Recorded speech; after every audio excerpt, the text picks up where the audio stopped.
tardes, queridos amigos. 13:05. Estamos comenzando una nueva edición acá de Nuevas Voces en Agricultura para conversar de actualidad política como es habitual en un día de lluvia. Sigue lloviendo aquí en la región metropolitana. Hemos estado siguiendo, por supuesto, las distintas situaciones que se han estado dando particularmente en la zona centro-sur del país, en las regiones de O'Higgins, en las regiones de Maule, en la región de Biobío, donde han habido bastantes complicaciones. Por supuesto, comenzamos este programa mandándole un abrazo y mucha solidaridad a las familias que han visto destruidas sus casas, y la verdad es que hay localidades completas que están bajo el agua. La situación ha sido bastante delicada. Estamos viendo imágenes de Oñigüe, ayer veíamos las de Licantén, lo mismo ocurre en Santa Cruz. Es decir, hay una situación compleja dado las difíciles condiciones meteorológicas que ha enfrentado el país, particularmente en la zona centro-sur en los últimos días, así que vamos a estar siguiendo, por supuesto, esas noticias. Nos acompaña en este programa de día miércoles, está a mi derecha Álvaro Iriarte, a mi derecha, a su izquierda en pantalla, Álvaro Iriarte, director de contenidos del Instituto Res Publica. ¿Cómo estás, Álvaro? Bienvenido. Muchas gracias, Tomás. Feliz de acompañar hoy día aquí en el programa, y un saludo para todos los amigos que escuchan en el norte, en especial en Atacama. Un saludo a la región de Atacama. No estaba lloviendo en Atacama, me imagino, ¿no? No, un sol extraordinario hoy día casi de verano. Qué increíble, ¿eh? Cómo cambian las cosas en varios cientos de kilómetros. Pero... No, y por suerte no llueve, porque... Sí, ahí sí que sería complicado. Ya tuvimos un episodio de eso. Claro. ¿Cuándo fue el 2015? El 2015, después tuvimos un pequeño el 2017, y después Alto el Carmen ha tenido otros años también. Juan Lagos, de la Fundación para el Progreso, ¿cómo estamos? ¿Qué tal? Encantado de obviamente estar como todo miércoles con usted y con un gran amigo como Álvaro Iriarte, así que muy contento este miércoles. Tenemos hartos temas de conversación, ¿eh? Partamos por lo que ya planteamos. Por supuesto, la situación meteorológica y las distintas catástrofes que se han dado en los marcos de este sistema frontal ha levantado críticas al gobierno, ¿no? Desde el primer minuto, yo veía ayer o el lunes las transmisiones de los matinales, en fin, de los noticiarios, y la verdad es que la gente en las localidades de las distintas comunidades era bien crítica al gobierno por la falta de previsión, por la falta de preparación. Hay muchos lugares que se empiezan a repetir respecto a las catástrofes que hubo hace solo 7 semanas. Entonces, claro, ¿no? Uno dice, bueno, hubo la preparación suficiente, se tomaron las medidas, los resguardos, las prevenciones adecuadas precisamente para tratar de evitar estas cosas. Hay varios ríos y cauces desbordados, como comentábamos, varios pueblos bajo el agua. No está fácil la situación en la zona centro-sur. Hay un daño, por supuesto, material, a viviendas, a casas, en fin, en localidades, pero hay también un daño bien importante a la agricultura. Hay varias entrevistas circulando de agrónomos, de agricultores de distintas partes de la zona centro-sur, en que la situación es bien compleja. ¿Cómo viste, Juan Lagos, la acción del gobierno en esta materia? Habló ayer el presidente Boric, ha hablado la ministra Vallejo, por supuesto. ¿Qué te ha parecido la actuación del gobierno en esta materia? Mira, obviamente se ve un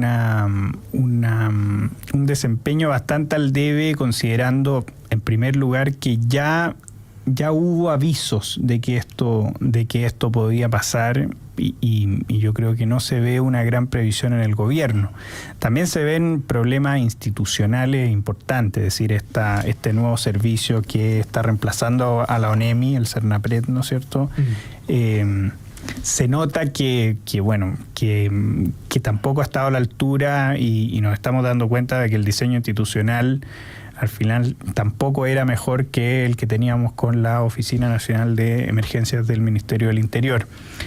Y yo creo que esto vuelve también a poner en primer lugar el desafío que tenemos como país en materia de infraestructura. Es decir, el agua es un recurso fundamental, es un bien nacional de uso público, pero también es algo que necesita de la industria humana, necesita de embalses, necesita de tratamiento, de saneamiento, de canales, es decir, para todas las funciones en las cuales el agua en la minería también, Alvarito, que es un gran especialista en minería, puede dar cuenta de ello, es sin duda fundamental. El agua es fundamental, el agua es un derecho para todos, pero también tenemos que darnos cuenta de que tan cierto como es eso, es que el agua necesita de la industria humana para cumplir con todas sus funciones vitales.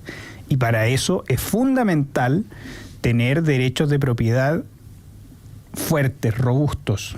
Y yo creo que el gobierno en las semanas pasadas estaba dando cuenta de todo lo contrario con estos consejos de cuencas pilotos, en los cuales quería reemplazar a las juntas de vigilancia, que es algo realmente escandaloso. ¿Por qué? Porque intenta irse en contra de lo que funciona bien.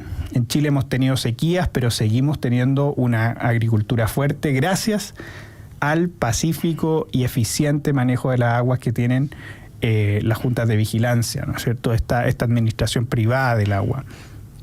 Lo mismo pasa en materia sanitaria, es decir, si nosotros tenemos niveles elevados al nivel de la OCDE en términos de saneamiento de aguas, es por el manejo privado de las aguas. Y por lo tanto el gobierno sigue rascando donde no pica, está rascando en los derechos de propiedad y no en la infraestructura, y yo creo que los desastres que estamos viendo dan cuenta de esto. Álvaro Lirarte. De todas maneras, o sea, mira, nadie puede asociar que el desastre es causa del gobierno, pero lo que sí es relevante es lo que tú mencionabas al inicio, Tomás, es que aquí se está repitiendo en los mismos lugares que fueron afectados hace poco tiempo. Entonces, llama mucho la atención y uno entiende. Nosotros en Atacama tuvimos en Copiapó un aluvión espantoso el 2015. Uno entiende la frustración y aquí se produce una paradoja notable. Lo que dice Juan Lagos, la falta de infraestructura. Bueno, hagamos una revisión. ¿Cuál fue el último gobierno realizador de grandes proyectos de obras de infraestructura para Chile que necesitamos el 2030, 2040, 2050? No hay. Nos falta infraestructura en materia hídrica, nos falta infraestructura en materia de puentes, en vial, cambiar. O sea, les recuerdo a la gente que todavía hay lugares que cada cierto tiempo tienen puentes mecanos que se transforman en puentes que instala el ejército y se transforman en puentes permanentes por un buen tiempo, y después cuando se construye la obra definitiva es igual que la anterior en cuanto a las especificaciones y qué sé yo. Y el segundo tema que no es menor y que vale la pena siempre considerar es a lo menos paradojal que cuando tenemos una emergencia, quienes están constantemente reclamando que hay que tener más atribuciones, más facultades, más presupuesto y más tamaño en el Estado a través de servicios públicos, no tengan la capacidad de gestionar las emergencias. Y eso es una muestra muy, muy evidente de que si tienes un año activo en emergencias climáticas y naturales, la población en el fondo va a quedar en situación de desamparo. O sea, cuando tú tienes que en el fondo un servicio, porque el argumento fue la ONEMI no es suficiente, como decía Juan Lago, es una oficina, falta poder institucional, falta estructura, está ausente el Estado. ¿Qué necesitamos? Más Estado. Entonces, ¿qué hicimos? Transformamos, creamos un servicio, aumentamos la dotación, aumentamos presupuesto, generamos todo un entramado tratando de imitar otros estados, y resulta que cuando lo necesitamos no está del todo presente. Y ahí hay una cuestión de fondo. Y eso me preocupa mucho, porque esa discusión sabemos cómo va a terminar. O sea, después de esto, con las críticas de los vecinos, la respuesta va a ser, ya sea desde el propio gobierno o si no, desde los parlamentarios oficialistas, demanda para más recursos a la ley de presupuesto y propuesta de, no, hay que crear nuevas subdirecciones, y a mí no me sorprendería que apareciera el Ministerio de Desastres Naturales. Sí, exactamente. Eso, es decir, la solución que está dando el gobierno, que da muchas veces la clase política, es más burocracia. Cuando en realidad lo que necesitamos es gestión, necesitamos infraestructura. Fíjate que esto era lo que decía antes el presidente Boric, antes de ser presidente. Siempre uno dice, hay un tuit. Siempre hay uno. Siempre hay uno, bueno, siempre hay alguna declaración. Dice, ya no sirve invertir en embalses cuando no hay agua para llenarlos. Los ecosistemas naturales tienen hoy día un rol que es clave para la filtración en la cantidad y la calidad del agua. Y ahora, en sus declaraciones, el presidente Boric dice que necesitamos más recursos para construir embalses. Entonces, si nosotros nos preguntamos por qué no estamos avanzando en materia de infraestructura, también tenemos que irnos un poquito hacia atrás y darnos cuenta de que hay una izquierda extremadamente ideológica que muchas veces va en contra de estas infraestructuras que son absolutamente importantes. Entonces, el presidente Boric ahora, cuando ve todo este desastre, dice que necesitamos embalses. Antes decía que no. Claro que no. Y eso a mí me parece bastante escandaloso. Fíjate que han habido críticas bien duras al gobierno, entre ellos del alcalde de Santa Cruz, William Arévalo, que es una de las localidades afectadas. De hecho, la estamos viendo en pantalla, la está transmitiendo Chilevisión, en que indica que calles de Santa Cruz están convertidas en verdaderos ríos, ¿no? Y de hecho hay gente navegando, digamos, las calles en canoa o en kayaks, claro, por las calles hacia abajo. Y William Arévalo, el alcalde de Santa Cruz, dijo: el gobierno lamentablemente está politizando su despliegue por el sistema frontal e ignora la emergencia de la comuna, que según él cubre más del 90% del territorio. Y dijo: cuando hemos pedido recursos preventivos nunca se hace, pero para tramitar asignaciones directas a fundaciones donde se roba la plata sí hay. Es bien dura la crítica, pero lamentablemente hoy día el gobierno está expuesto constantemente a que el estándar de comparación sea ese. Sí, claro, o sea, mientras no resuelva, porque no ha querido resolver de manera categórica este problema, el cambio de gabinete de la última vez fue una medida simplemente para descomprimir, pero no para solucionar. Paliativo. Claro, la verdad es que la gente se va a molestar, o sea, existe una realidad y acá se produce en el fondo esta discusión brutal, porque claro, o sea, una emergencia requiere solución inmediata, requiere rápido. Y también se produce, pero yo también quiero hacer un llamado a reflexión de la ciudadanía, ¿eh? Porque es súper fácil culpar al gobierno, pero a ver, nosotros sabemos que hay gobiernos o hay sectores políticos que no tienen capacidad de gestión en temas de emergencia y otros que la tienen extraordinaria. Bueno, sería bueno que la gente empezara a considerar también esas capacidades de gestión y además cómo han sido abordadas las distintas emergencias naturales a la hora de votar. O sea, yo sé que esto es duro también en el momento en que estamos, pero también es una reflexión importante. O sea, a mí me gustaría siempre preguntar, o sea, oye, cuando tuviste hace 10 años un terremoto, el más grande de la historia reciente, ¿cómo se hizo la reconstrucción? ¿Cómo se gestó la reconstrucción? Versus el aluvión de Copiapó, ¿cómo se gestó la reconstrucción? Pero si la ciudadanía no hace un ejercicio de madurez, de decir, ¿sabes qué? No solamente es el simpático, el carismático, el que baila bien cumbia, el bonito, el jovencito, sino que el que tiene la capacidad de resolver estos problemas y lo incorpora en sus decisiones, también esto va a seguir pasando constantemente. O sea, hay que rezar entonces para que el desastre natural te toque cuando esté un gobierno que sepa gestionar. Claro.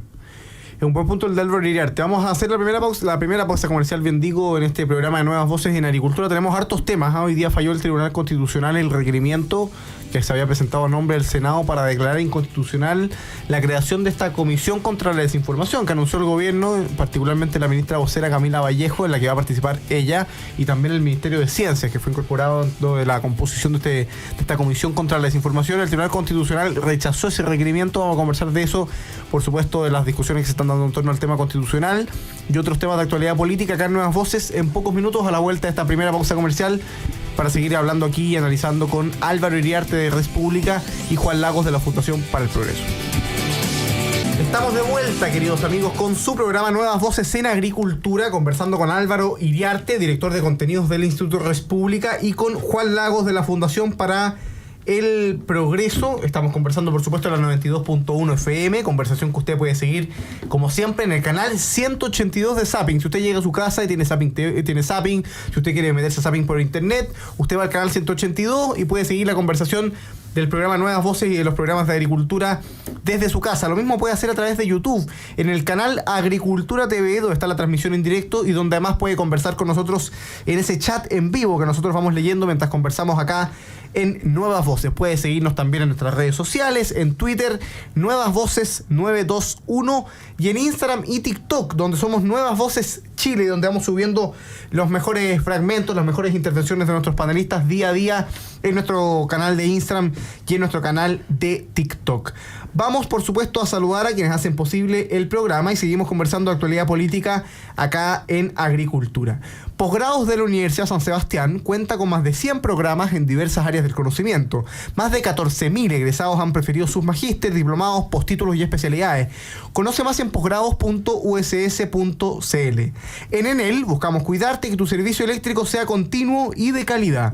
Por eso, si sabes de un hurto de cables que haya generado corte de electricidad en tu barrio, puedes denunciarlo de manera anónima al 600-696-0000. Ayúdanos a evitar esta práctica ilegal y a mantenernos seguros con Enel. Yo hoy les tengo una noticia diferente, porque la cuenta corriente digital de BCI, que no te pide requisitos y que puedes sacar hoy mismo desde tu teléfono, ahora también es para pymes. Si eres pyme y estás buscando un apoyo que te permita acceder a mejores soluciones financieras y herramientas para tu negocio, la cuenta corriente digital para pymes es para ti. Ábrela hoy y úsala hoy. Cuenta corriente digital para pymes del Banco BCI. Y Carlos Herrera, máster en aceros y más, administrada por la segunda generación familiar, te espera en sus sucursales con una atención especializada para apoyar en todo lo que necesitas para la realización de tus proyectos. Puedes encontrar más información, por supuesto, en carlosherrera.cl y también en las redes sociales de Carlos Herrera, por ejemplo en el Instagram, que yo los estoy siguiendo y donde van subiendo información bien relevante para quienes quieran más información para poder sacar adelante proyectos con el apoyo de Carlos Herrera, máster en aceros y más. Les contaba Juan, Álvaro y todos los que nos están escuchando que había presentado el Senado, representado por el profesor, por el abogado Arturo Fermanduá, un requerimiento ante el Tribunal Constitucional para buscar la inconstitucionalidad de el decreto que crea la famosa Comisión contra la Desinformación, que fue anunciada por el gobierno hace algunas semanas, yo diría ya incluso algunos meses. Que fue anunciada por la ministra Vallejo en este intento del gobierno con combatir combatir las fake news y todo este discurso tan propio de los gobiernos socialistas del último tiempo. El Tribunal Constitucional falló en contra del requerimiento, rechazó por lo tanto el requerimiento que se presentó y declaró que no había problemas de constitucionalidad con el decreto que crea la Comisión contra la Desinformación. Es un tema que fue bastante polémico, sobre todo, sin ir más lejos, el requerimiento fue apoyado de manera bastante transversal en el Senado, por una mayoría bien importante. Participó de ese requerimiento como patrocinantes del Senado Matías Walker, Jiménez Rincón, es decir, fue más amplio que simplemente Chile Vamos o los senadores del Partido Republicano, y por lo tanto vuelve a la discusión la creación de esta Comisión contra la Desinformación. ¿Qué te parece, Álvaro, además de la decisión del Tribunal Constitucional, la creación de esta comisión que ha generado bastante debate en nuestro país? Mira, lo positivo, qué bueno que haya debate, qué bueno que se esté movilizando la sociedad civil, los cuerpos intermedios, pero también algunos dirigentes y eventualmente personas que participan activamente de la política, tanto parlamentaria como de una política en el sentido más amplio. Porque esto es de una gravedad absoluta. O sea, aquí la situación es una situación muy lamentable porque si el objetivo es combatir la desinformación y que no circule información falsa que haga que la gente tome decisiones o ejecute acciones, qué sé yo, eso no se combate con la censura. Eso se combate con más información, con transparencia, con discusión. O sea, la gracia de la libertad de expresión implica necesariamente contar con libertad de información y, en segundo lugar, implica que tú tienes la posibilidad de hacer valer estos temas. Yo soy muy duro en esto y me he encontrado en el camino con gente que comparte la apreciación. Yo no digo que tengas banda ancha para descalificar, denostar, mentir, injuriar, claro, para todo. Pero ojo, los mecanismos de control no pueden ser a priori. Ex ante, claro. No, tienen que ser siempre con posterioridad. O sea, si yo difundo una información falsa, tendenciosa y que induce error o que denosta a alguien, esa persona tiene que contar en el ordenamiento con todos los sistemas, claro, con las acciones y con las herramientas para esa situación. Pero no es que tenga que bloquearme a mí. Y yo esto lo conecto, la decisión del tribunal me parece que no es la óptima, y lo conecto con un caso reciente en donde no se desaforó a un diputado por la Corte por haber proferido injurias y qué sé yo. Entonces, cuando eso no funciona, ¿qué sentido tiene? Estás caminando derechamente a esta dinámica de Ministerio de la Verdad, con censura previa. Exacto. Juan Lagos. Sí, Álvaro tiene mucha razón, y aquí ya estamos viendo que se está concretando una mala costumbre del gobierno de intentar hacer por decreto lo que no puede hacer por ley en una versión más light. Es decir, si hubiera sido por la ministra Vallejo, obviamente hubiera instalado consejos en los cuales se pueden, por ejemplo, despedir periodistas, como era lo que por ejemplo, proponía Yolanda Díaz, que era la candidata de la extrema izquierda en España, en Madrid. Correcto. Y que luego de una gran polémica que se armó, ella dijo, no, es que se nos traspapeló, no, esto no debería haber estado en el programa de gobierno. Es decir, fue un error en la gestión, un error involuntario, claro, como les gusta, administrativo. Un error administrativo, como les gusta decir a ellos.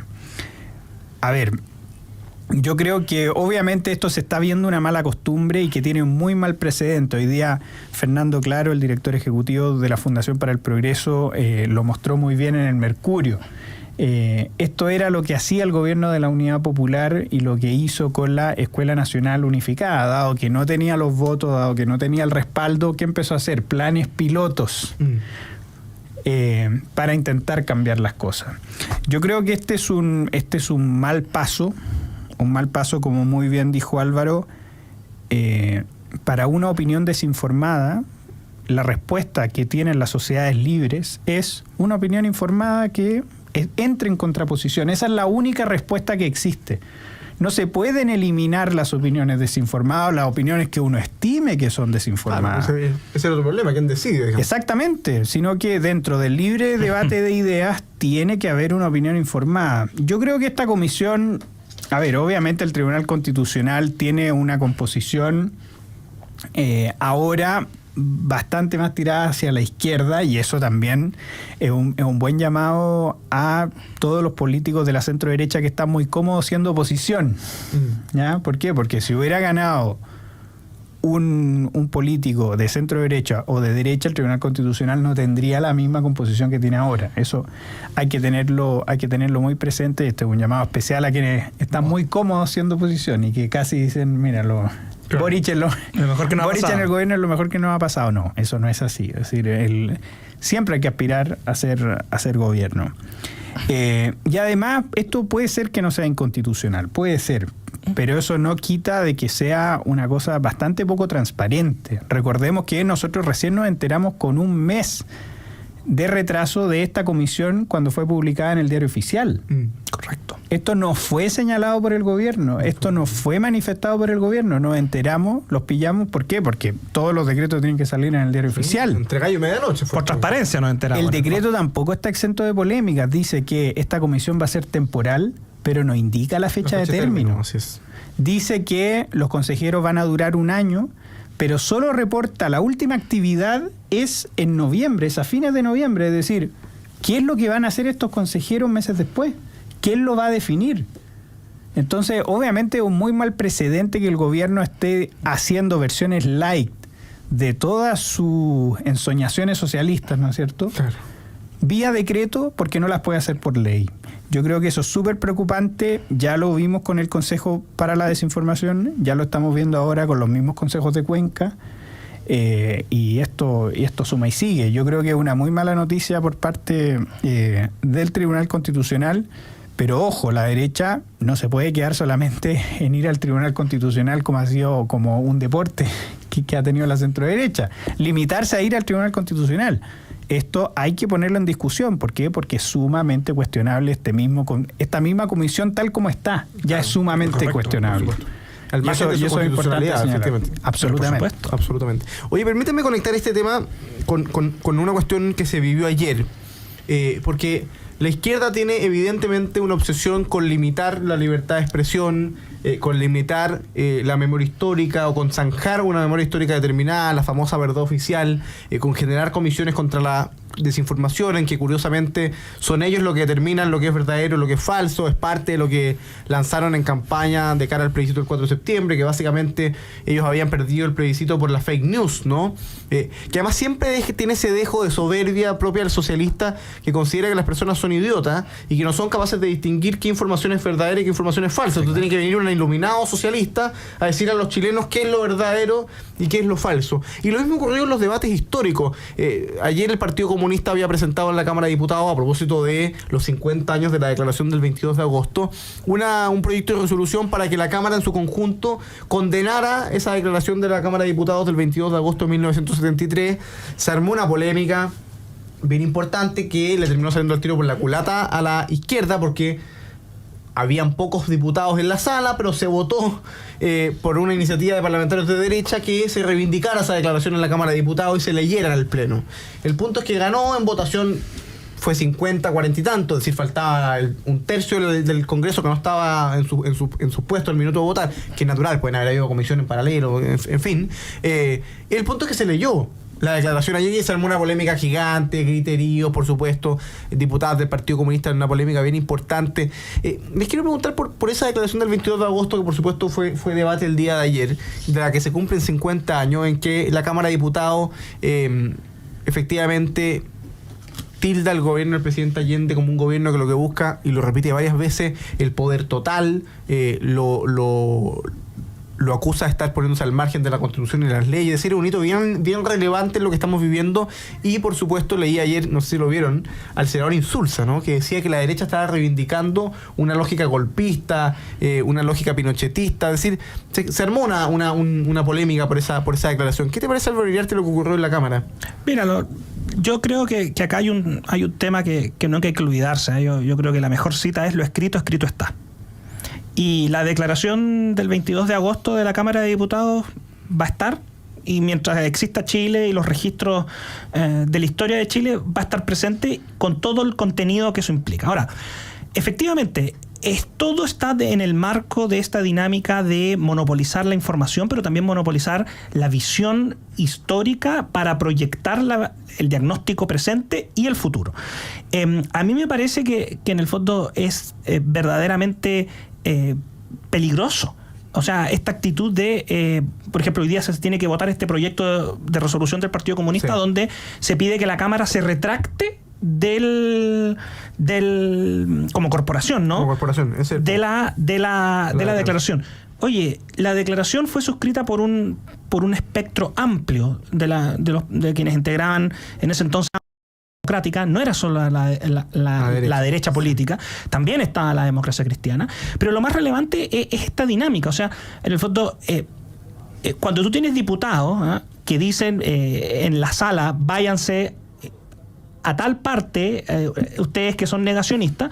Bueno, cuando tú tienes la declaración de la Cámara de Diputados del 22 de agosto, las declaraciones del Contralor por la promulgación parcial de la reforma constitucional de los 3 sectores de la economía, cuando tienes la declaración, o sea, la respuesta de la Corte Suprema, todo en un mismo periodo de tiempo, pareciera ser que el primero que debería irse a la punta del cerro como negacionista es aquel que niegue este diagnóstico compartido de todos los actores del Estado de Chile, menos el Ejecutivo, respecto a la vulneración de las leyes y la Constitución, más allá de la vulneración de derechos que hizo el gobierno de la Unidad Popular. Entonces ahí tienes un problema real, ¿te fijas? Y con la dinámica de la Comisión contra la Desinformación, sería evidente que va a recomendar que esto no sea, que no se publique, que no sea puesto en debate, que no se enseñe la declaración del 22 de agosto. Oye, fíjate que voy a precisar los dichos de Insulza, porque son bien duras. Fue muy crítico Insulza la decisión que tomó ayer de la lectura de la Cámara de Diputados, y dijo: la derecha está siendo golpista y fascista. Trató las declaraciones como miserables el senador Insulza, y eso fue compartido y apoyado por el presidente de la República, por Gabriel Boric. ¿Cuál la voz? Bueno, ahí se ve esta doble vara de medir que obviamente existe ante los actos de la izquierda y los actos de la derecha. ¿Por qué? Porque nadie cuando se reivindica el gobierno de Salvador Allende, nadie está alarmándose diciendo: bueno, este tipo quiere imponer un sistema socialista, claro, o quiere volver a las malas prácticas de la Unidad Popular, cosa que hemos visto lo está haciendo. Es decir, con la Comisión por la Desinformación, muy similar, o el Consejo de Cuenca, muy similar a lo que hacía con la Escuela Nacional Unificada del gobierno de la Unidad Popular. Entonces, me parece que estas son las típicas declaraciones que muestran esta doble vara de medir. El Partido Comunista está intentando una cosa que a mí me parece a todas luces absurda, que es intentar reescribir la historia. El acuerdo de la Cámara fue un hecho que no se puede borrar, o se necesitaría mucha fuerza o muchos límites a nuestras libertades para que un régimen terminara intentando borrar la historia, que es algo que al Partido Comunista tampoco lo mira con malos ojos, ¿ya? Eso es bueno también tenerlo presente. Entonces, en ese sentido, yo creo que el tomar un hecho histórico como este y el intentar reivindicarlo como hacerlo propio, como casi hacer un acuerdo de la Cámara por denunciar al gobierno de Boric, o intentar borrarlo, yo creo que no es dimensionar cómo tiene que ser observada la historia, ¿ya? Y lo que nosotros tenemos que observar en el acuerdo de la Cámara es cuáles fueron los hechos que denunció la Cámara de Diputados, claro, en agosto de 1973. ¿Eran ciertos? Sí, eran ciertos. Eran todos absolutamente ciertos. No tenemos que volver a repetirlos. Y yo creo que eso es sumamente importante y no lo estamos mirando desde esa perspectiva. Y creo que obviamente la incapacidad incluso de cumplir reglas del juego mínima, de si tú pierdes una votación, asumir el resultado, yo creo que da muestra del casi nulo compromiso que tiene el Partido Comunista con la democracia cuando pierden. Y yo creo que esto se manifiesta aquí y se ha manifestado en muchas otras ocasiones. Vamos a hacer nuestra última pausa comercial, queridos amigos, en su programa Nuevas Voces de Agricultura, donde estamos conversando con Juan Lagos de la Fundación para el Progreso y con Álvaro Iriarte del Instituto Res Pública. En pocos minutos estamos de vuelta para conversar las polémicas que se han generado en torno al proceso constituyente. Estamos en 4 minutos de vuelta aquí en Nuevas Voces. ¿Cómo están, queridos amigos? Estamos en el último bloque de conversación acá en Nuevas Voces. Nos quedan pocos minutos de conversación, pero tenemos un tema. Todos se ponen los audífonos, pero que no hay nadie en Zoom, claro, estamos acostumbrados. Claro. Saludos a Juan Pablo Rodríguez. Juan Pablo Rodríguez, oye, sí, voy a aprovechar de explicarla, porque nos pidió por esta semana excusarse, no pudo participar del programa nuestro querido amigo, director ejecutivo de la Fundación Piensa, así que, por supuesto, esperamos tenerlo el próximo miércoles acá en Nuevas Voces. Un saludo también a Felipe Lyon, que ya nunca más se supo Felipe Lyon. A mí no me contestó en WhatsApp hace varias semanas. Está estudiando, por supuesto, se fue a estudiar un máster en la Universidad de Notre Dame, muy cerca de Chicago, cerca donde está Indiana. Un buen estado para vivir. Efectivamente. Así que es como entre Chicago y Detroit, ¿no? ¿Dónde queda el...? Claro, South Bend queda en la costa del río, perdón, del lago Michigan, pero por el estado de Indiana, y si sigues manejando un par de horas más, entras a Michigan y ya pasas a Detroit, claro, o a las otras ciudades. Oye, un saludo a Felipe Lyon, también gran valor. Oye, se armó una discusión a propósito de las declaraciones que dio ayer el secretario general del Partido Comunista. Hay una discusión bien grande al interior del Consejo Constitucional también, porque efectivamente el fin de semana figuras como Hugo Gutiérrez, en su minuto tuvo convocado a Daniel Jaue, pero parece que no llegó, ex constituyentes como Eric Chinga y la constituyente Godoy, constituyentes de la convención pasada, hicieron ya un primer hito para anunciar que ellos votaban en contra. El diputado Gutiérrez estaba promoviendo esa idea de votar en contra en el plebiscito de salida. Por lo tanto, claro, había un emplazamiento para que el Partido Comunista decida si está arriba o si ya se bajó del proceso. Claro. Eso produjo una discusión ayer entre la consejera Araya y Antonio Marquesi, consejero del Partido Republicano por la Quinta Región. Hay también una discusión con el profe Silva, porque el Partido Comunista está en analogía como estar con una pata arriba de la mesa, la otra pata afuera o en la calle. Y ayer venía una entrevista de Lautaro Carmona en el Mercurio, en que daba una declaración diciendo básicamente que el proceso constituyente no terminaba acá, sino que si ellos estaban por el rechazo, esto seguía adelante, porque el pueblo se había manifestado en cantidad de oportunidades por una nueva constitución. Por supuesto, no había reacciones de todas partes, a tal punto que ya hay un proyecto de ley circulando para prohibir que se inicie un tercer proceso constituyente en el futuro, que creo que es del Rojo Edwards. Y figuras del Partido Socialista se desmarcaron de las declaraciones de Carmona, han dicho que no hay espacio en un tercer proceso. En fin, esa hermosa discusión que tiene que ver con el papel del Partido Comunista ¿Cómo ves, Juan Lago? El Partido Comunista se bajó del proceso, el Partido Comunista se va a bajar del proceso, está jugando a esta dualidad. Bueno, al Partido Comunista siempre le gusta estar en la procesión y repicando, es decir, siempre le gusta estar con un pie en la calle y un pie en las instituciones. Yo creo que es una muy mala señal, para el proceso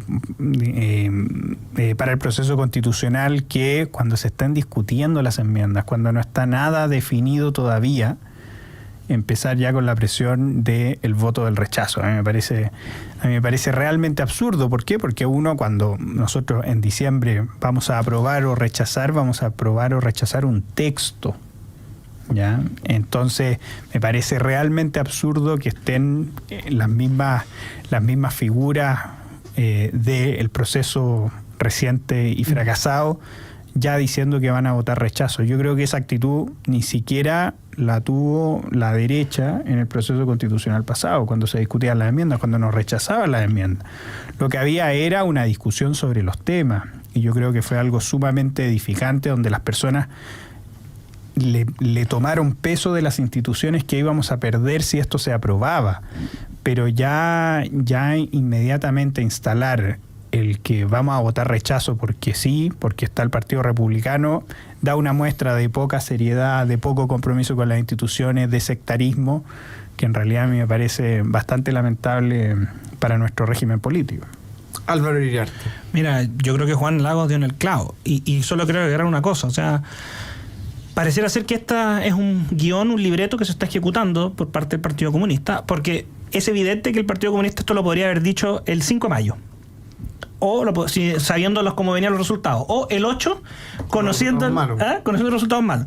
Y pareciera ser que lo dejó ahí y lo guardó para sacarlo ahora, pero en el fondo a mí me quedó más que claro del día 1 que con el resultado que tuvo la elección al Consejo, era obvio que los actores más radicalizados, y entre ellos el Partido Comunista, iban a boicotear el proceso per se porque no era como ellos querían, no se daba la dinámica. Ahora, me preocupa sí, porque en el fondo...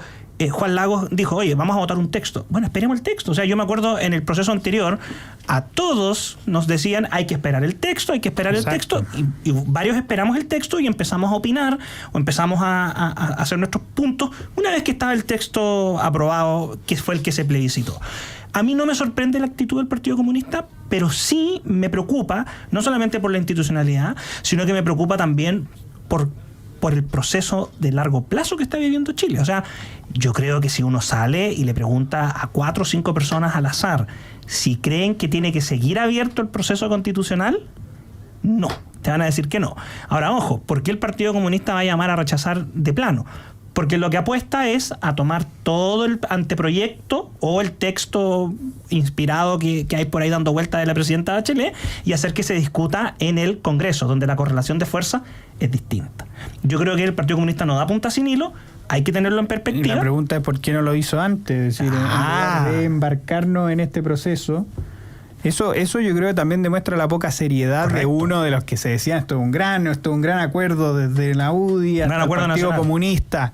Acuerdo por Chile. Acuerdo por Chile. Pierden las elecciones y ya se acabó el acuerdo. Y se olvidan del acuerdo. Yo creo que eso también demuestra que este proceso también nació muerto. Es decir, ahora que estemos hablando de que si esto se rechaza por culpa, ya sea por culpa de los expertos, por culpa de los consejeros, yo creo que también es ignorar, de todas maneras, uno de los principales culpables, que fueron quienes reactivaron un proceso que ya estaba absolutamente zanjado. Y un último punto, el Partido Comunista lo que busca, o la extrema izquierda, los socialismos del siglo XX, del siglo XXI, lo que buscan es instaurar una revolución por vía constitucional. Ya lo hicieron en Ecuador, lo hicieron en Bolivia, lo hicieron en Venezuela. Eso es lo que quiere el Partido Comunista. El Partido Comunista no quiere una nueva constitución hecha en democracia que respete las libertades y los derechos fundamentales y que exista contrapeso en las instituciones. Eso no es lo que quiere el Partido Comunista.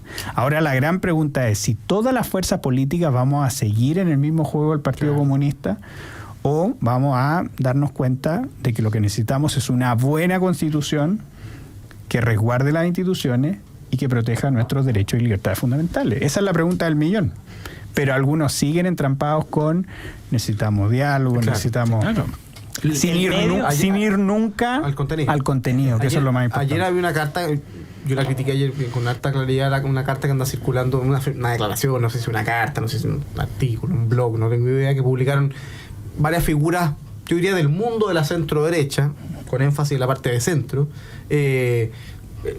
gente de centros de estudio, no sé, a Hernán Larraín Mate, a Jaime Belolio, a Claudio Alvarado, en fin, no me acuerdo de la firma, el Cristian Stewart y qué sé yo, en que pedían o insistían en esta idea de la necesidad del acuerdo transversal en el tema constitucional y que hay un ánimo genuinamente republicano para construir el texto y todo lo demás. Bueno, la lógica, algunos critican que algunas enmiendas serían identitarias, que tan de moda está este concepto identitario, no sé quién lo instaló, creo que el CEP, también el CEP con un estudio que dice que era identitario, en fin. Y la pregunta que me surge, bueno, a propósito de lo que decía Juan, que a mí me parece que es claro, que es de cajón, ¿no? ¿Es verdaderamente posible pactar un acuerdo constitucional o un texto que sea bueno para Chile con personas como las del Partido Comunista, con las que hay discrepancias tan de fondo respecto a los pilares de una sociedad libre, respetuosa de la dignidad de la persona, de una democracia constitucional? O sea, son tan de fondo las diferencias que pareciera ser que no es posible sencillamente alcanzar un acuerdo constitucional razonable con esas personas. Es decir, es muy natural que el Partido Comunista se baje, y es casi una buena señal, ¿no? Respecto al contenido del texto. Es decir, yo la verdad es que no creo que sea posible alcanzar un acuerdo auténticamente transversal. No, es que, mira, yo creo que, a ver, dentro de las posibilidades, si existen esas posibilidades, no lo sabemos, o sea, a ciencia cierta, pero yo creo que también es importante hablar del diálogo, de estas virtudes, pero también de cuáles son los límites de ese diálogo, porque no puede ser que después nosotros armemos un proceso y no sé, hablemos de eso y después digamos, oye, pero ¿dónde está la propiedad industrial? ¿Dónde está una buena defensa del derecho de propiedad? ¿Dónde hay un sólido defensa del derecho a la vida? O a las libertades más fundamentales, como la libertad de enseñanza, el derecho preferente de los padres a educar a sus hijos. Entonces también es necesario hablar del contenido, ¿ya? Porque no solamente, es decir, el derecho preferente de los padres a educar a sus hijos, el derecho de propiedad, no son derechos de derecha, ¿ya? Sino que son derechos fundamentales de una sociedad libre. Y eso yo creo que es importante empezar a reivindicarlo ahora también. Juan Lagos, Álvaro Iriarte, se nos acabó el programa lamentablemente acá en Nuevas Voces. Les agradezco su participación en este día miércoles. Gracias a ustedes, queridos amigos, por su sintonía, por sus comentarios. Los invito a que se queden en la 92.1 FM, ya viene Deportes en Agricultura. Nosotros nos reencontramos mañana jueves en un nuevo jueves de historia con el profesor Alejandro San Francisco acá en Nuevas Voces. Que estén muy bien.